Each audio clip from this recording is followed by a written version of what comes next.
नमस्कार दोस्तों, welcome to the coach institute. आज हम लोग इस वीडियो के माध्यम से यूपी टेट 2022 द्वारा आयोजित की गई परीक्षा के सीडीपी एवं संस्कृत से संबंधित सभी प्रश्नों को सॉल्व करेंगे।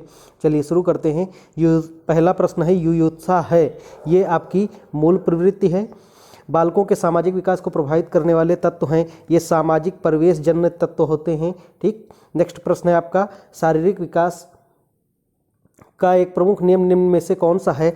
तो ये आपका है द्रुतगामी विकास का नियम। निम्नलिखित में से कौन सा विकास का सिद्धांत नहीं है? देखिए यहाँ पर नहीं पूछा गया, इसलिए ये है अनुकूलित प्रत्यावर्तन सिद्धांत। नेक्स्ट प्रश्न है आपका, विकास के परिणाम स्वरूप नवीन विशेषताएं और नवीन योग्यताएं प्रकट होती, यह कथन किसका है? तो ये हरलॉग का कथन है। नेक्स्ट प्रश्न है आपका, कोहलर अपने प्रयोग से यह सिद्ध करना चाहते थे कि अधिगम क्या है? तो अधिगम समग्र परिस्थिति का प्रत्यक्षीकरण है। ठीक। नेक्स्ट प्रश्न है आपका, किसने पाठ योजना की पंचपद प्रणाली प्रतिपादित की थी? तो ये थे आपके हर्बर्ट।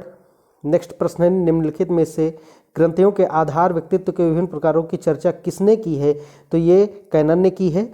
नेक्स्ट क्वेश्चन है आपका, सृजनात्मकता मौलिक परिणामों को अभिव्यक्त करने की मानसिक प्रक्रिया है, ये किसने कहा था? तो ये क्रो ने कहा था। बीएफ स्किनर के अनुसार बच्चों में भाषा का विकास होता है, तो ये अनुकरण एवं प्रबलन के फलस्वरूप होता है। नेक्स्ट प्रश्न है आपका, मूल प्रवृत्तियों को 14 प्रकार से ने वर्गित किया था, तो ये कौन थे? ये मैकडूगल थे। ये प्रश्न याद रखिएगा, ये अभी आगे रिपीट भी हुआ है। ठीक। नेक्स्ट प्रश्न चलते हैं, किसी दूसरी वस्तु की अपेक्षा एक वस्तु पर चेतना का केंद्रीकरण अवधान है, यह कथन है किसका है? ये डम्बिल ने कहा था। नेक्स्ट प्रश्न है, निम्न में से किसका नाम सुजन शास्त्र के पिता से जुड़ा हुआ है? तो ये है गाल्टन। नेक्स्ट प्रश्न है आपका 14 नंबर, 12 से 16 वर्ष के बालकों हेतु हिंदी में डॉक्टर एस जलोटा ने कौन सा परीक्षण प्रतिपादित किया है? तो ये है साधारण मानसिक योग्यता परीक्षण। नेक्स्ट पर दूसरा ऑप्शन, बुद्धि के द्विकारक सिद्धांत का प्रतिपादन किसने किया है? द्विकारक या त्रिकारक जो भी पूछ ले, तो ये स्पीयरमैन है।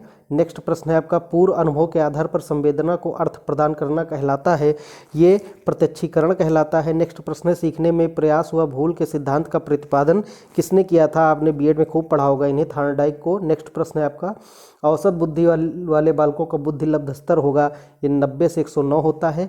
निम्न में से कौन तरल क्रिस्टलीय बुद्धि के प्रतिमान के प्रतिपादक थे? तो ये थे आपके कैटल।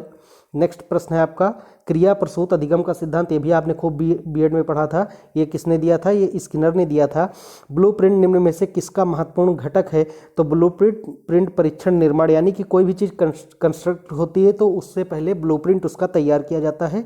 नेक्स्ट प्रश्न है, विकास की पूर्व संक्रिया अवस्था निम्न में से किसने दिया था? तो ये जीन पियाजे हैं। MPPI परीक्षण का उपयोग निम्न में से किसके मापन में किया जाता है? तो ये व्यक्तित्व का परीक्षण है।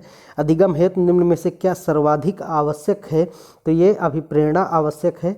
नेक्स्ट क्वेश्चन है आपका, शैशव काल का समय है, तो ऑब्वियस है, सब बहुत से लोग जानते होंगे शैशवावस्था कौन सी होती है। सबसे छोटी अवस्था जो इसमें दी गई है, जन्म से 2 वर्ष तक। कोहलर निम्न में से किससे संबंधित है?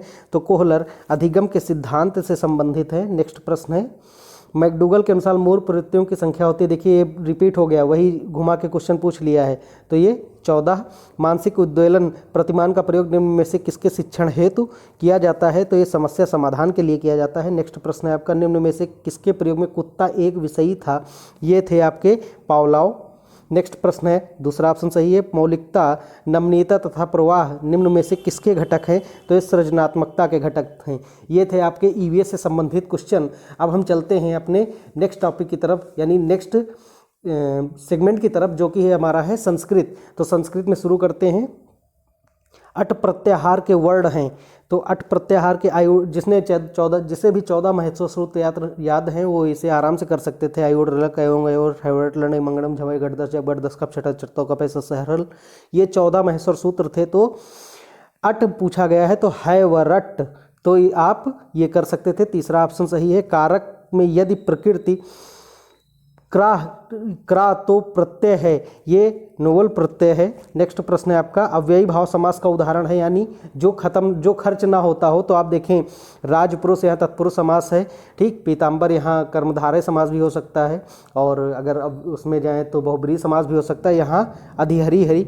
निम्न में से कौन चतुर्विंशत सहस्री संहिता नाम से ख्यात है? ये रामायण है, इसमें 2400 श्लोक है, वही कहा गया है। नेक्स्ट प्रश्न है कौन सा संयुक्त व्यंजन है? ये ज्ञा है, ठीक। ये ज्ञा कैसे बनता है? ये बनता है आपका जा और इया से ज्ञा बनता है। नेक्स्ट प्रश्न है आपका 79 की संस्कृत संख्या नहीं है, तो 79 की एकोनासीतः संस्कृत संख्या नहीं है। दिन भर में पाठ पढ़ डाला, इस वाक्य का अनुवाद है दिनेन पाठा पठिता। नेक्स्ट प्रश्न है आपका उपकृष्णम में कौन सा समास है? तो उपकृष्णम में देखेंगे तो आपको अव्ययी समास लगे पता चल जाएगा। उपकृष्णम यानी कि उप का कोई भी अव्यय नहीं हो, कोई भी व्यय नहीं होगा वाक्य में, इसलिए अव्ययी भाव समास होगा। नेक्स्ट प्रश्न है आपका 68 69, ठीक है। 32 संख्या के लिए संस्कृत शब्द है, तो ये द्वात्रिंशत् है। पति शब्द का सप्तमी एक वचन रूप होगा, तो ये होगा आपका पत्यो। नेक्स्ट प्रश्न है शिशु मोदिकाय रोदति, यानी शिशु किसके लिए रो रहा है? तो ये आपका होगा हमेशा चतुर्थी, ठीक, के लिए शब्द चतुर्थी। अगला उच्चयी उदाहरण है, तो उच्चयी अनियत लिंग का उदाहरण है। नेक्स्ट प्रश्न है ऊष्म वर्णों का बोधक प्रत्याहार है, तो ऊष्म वर्णों का बोधक प्रत्याहार सल है यहाँ पर। पठन रूप है, तो आप चलेंगे तो आपको लोट लकार में मिल जाएगा पठन पठत पठता पठन पठस पठता पठत पठनी पठाओ पठामा। यहाँ पर आपको पहला ऑप्शन आपका सही हो जाएगा। छा मिलकर बना है, आपने संयुक्त व्यंजन में खूब पढ़ा होगा, का और मूर्धन्य सा से। संस्कृत साहित्य में किस कवि की रचना को विद्वदौधसम कहा जाता है, यानी कि विद्वानों की औषधि कहा जाता है? ये श्रीहर्ष द्वारा रचित नैषधीय चरितम को ही इसे विद्वधौषधम कहा जाता है। नेक्स्ट प्रश्न है आपका, अच्छा आपका अब पैरा आ गया है और इसमें 77 नंबर क्वेश्चन से स्टार्टिंग थी। तो शिवपद से अन्यर्था का सरगाला, ठीक। खंड काव्य कया प्रश्न पृच्छते, तो ये होगा आपका पार्वत्या, ठीक। यहाँ पर बहुत से लोगों ने लक्ष्मया मारा है। देखिए यहाँ पर प्रश्न जो क्वेश्चन पूछ रहा है, कौन प्रश्न पूछ रहा है, ठीक, किससे नहीं, कौन पूछ रहा है? तो पार्वत्या पूछ रही हैं, ठीक। नेक्स्ट प्रश्न है कयो संलापा सर्वेशाम मंगलाय भवति, तो यहाँ पर आप उसमें जाएंगे क्या बोलते हैं अपना पैरा में, तो वहाँ पर आपको मिल जाएगा लक्ष्मी पार्वत्यो। इसमें कौन सा प्रत्याहार नहीं है? तो इसमें ला प्रत्याहार नहीं है। 12 प्रत्ययों बाह्य प्रत्ययों की संख्या 11 होती है।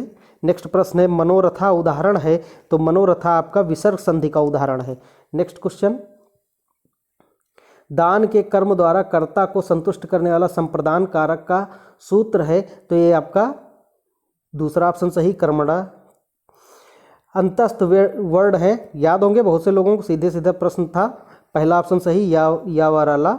नेक्स्ट प्रश्न है मुझे संस्कृत अच्छी लगती है, ये इसका संस्कृत में अनुवाद क्या है? तो ये पहला ऑप्शन सही है, मेहाम संस्कृतम रोचते, मैं ऐसा मानता हूँ का अनुवाद होगा अहम एवं मन्ने, दूसरा ऑप्शन सही है। मैं बाजार जाता हूँ का संस्कृत में कर्मवाच्य वाक्य होगा, इसका ऑप्शन सही होगा मया आपणम गम्यते। पच धातु का कत प्रत्यय लगाकर रूप बनेगा, तो ये आपका बनेगा पक्वाह। पंचवती संख्या है, तो आपकी है 95 95।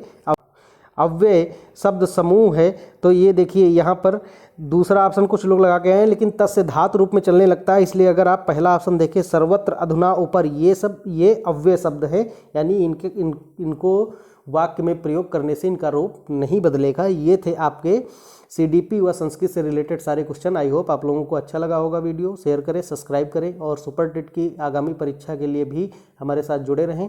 Thank you.